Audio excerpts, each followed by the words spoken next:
ఆంధ్రప్రదేశ్కి పూర్వ వైభవం తీసుకొస్తాం చంద్రబాబు నాయుడు.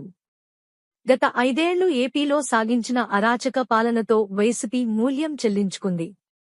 ఎన్నికల ఫలితాల్లో ఆ పార్టీ కనీవిని ఎరగని రీతిలో ఓటమి పాలైంది. వైఎస్ జగన్ నియంతృత్వ పాలనకు రాష్ట్ర ప్రజలు చరమగీతం పాడుతూ తెలుగుదేశం పార్టీ నేతృత్వంలోని కూటమికి పట్టం కట్టారు. కూటమి దెబ్బకు వైసీపీ పార్టీ అడ్రస్ లేకుండా పోయింది.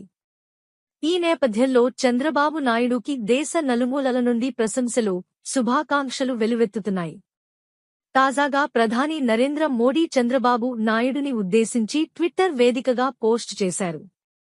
ఇక ఏపీలో ఎన్డీఏ అధికారంలోకి రావడంపై ప్రధాని మోదీ చేసిన ట్వీట్కు చంద్రబాబు రిప్లై ఇచ్చారు. మోదీ గారికి ధన్యవాదాలు.